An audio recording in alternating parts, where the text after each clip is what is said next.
In the time you are listening to this sentence, a high-frequency trading HFT algorithm connected to a stock exchange via low-latency trading infrastructure could make perhaps 1,000 trades. I say perhaps because it really depends on how long I pause on those commas I put in the sentence.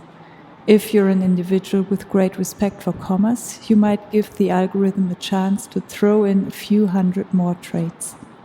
It's inhumanly fast, and having worked in financial trading markets is a subject that fascinates me.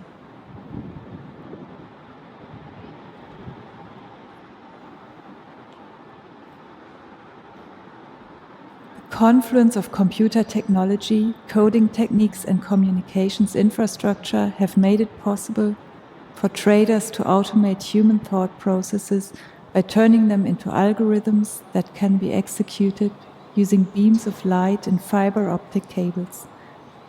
The time taken to complete a trade has dipped into the realm of milliseconds and even microseconds, mere thousands and millions of seconds.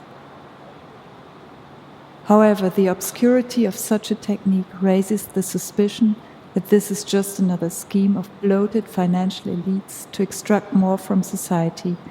Indeed, it may seem unnatural or complex or just simply out of control.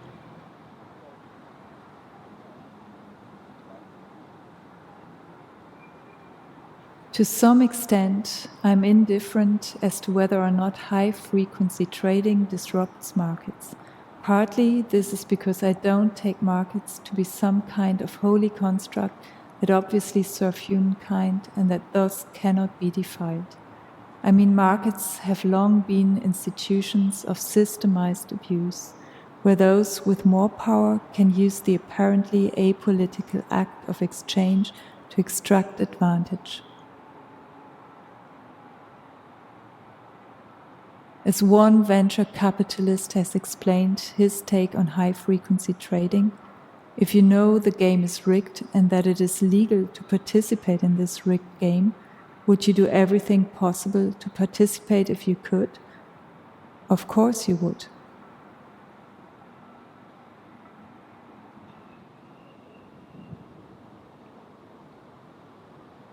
Firstly, you need startup money, either your own or from some really rich people. Secondly, incorporate a company, maybe set up in Amsterdam where you actually sit and work, and then create a separate company in the Cayman Islands that actually holds the money. And then draw up another contract that says that the Amsterdam one works for the Cayman one. And like most powerful behind-the-scenes institutions, the companies should have obscure, unrecognized names and uninformative, slightly vague websites. Ideally, you want to find a way to co-locate with an exchange. You lease a computer, you install your algorithms into it. The exchange then sends your algorithms a big data feed through a cable.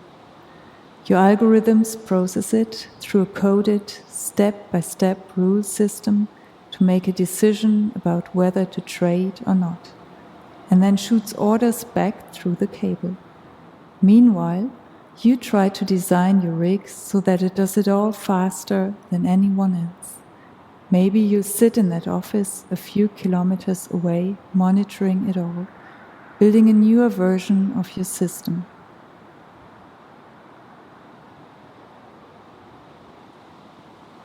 The algorithm is your automated avatar in the marketplace, thinking and acting on your behalf.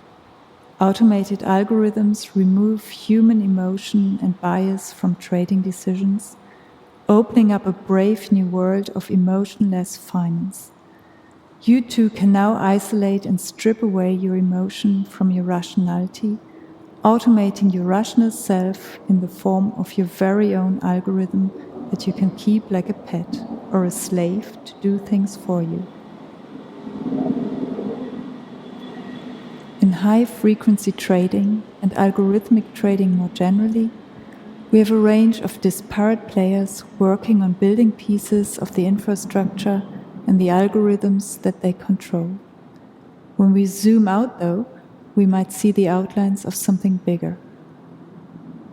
The collective array of algos can begin to seem like a spider's web displaying properties that are not under the control of any particular human master, no obvious human face or interface.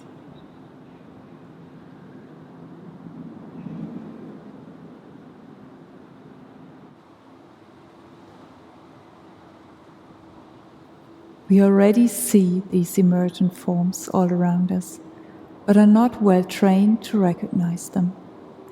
They appear whenever humans lock themselves in to reliance on a technological infrastructure and lock themselves in to a point where they cannot pull back due to interconnections and dependencies. These infrastructures have a power over society.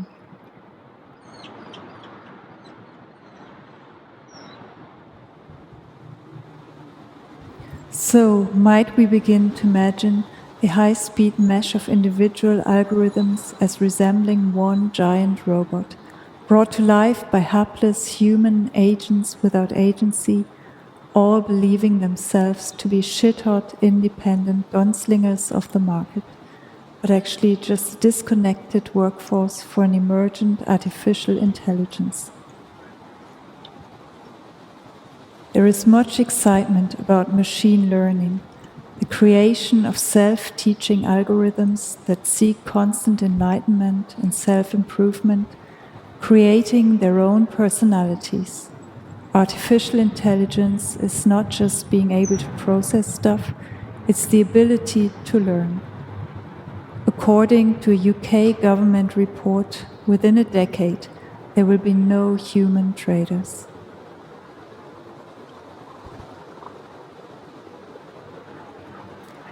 There is a point when the speed of trading hits a tipping point and takes you into the realm that is no longer about anything real. At that level, all you're doing is highly precise arbitrage activity in microscopic inconsistencies in people's perceptions, or perceptions of reality. The sheer emotional disconnection engendered by the technological medium, combined with the sheer speed, means that this certainly cannot be thought of as trading in things at all. This is the isolation of and subsequent trading of microscopic, subconscious instability. It is the financialization of meaningless noise. The algos have an internal world, like the internal world we see in those electron microscope pictures where tiny, imperceptible flakes of dust appear as a whole landscape with valleys and hills. From the perspective of an atom, the world means a lot, but from the perspective of humans, the internal contours of a speck of dust are irrelevant and meaningless. Likewise, at microsecond level, you're trading meaninglessness.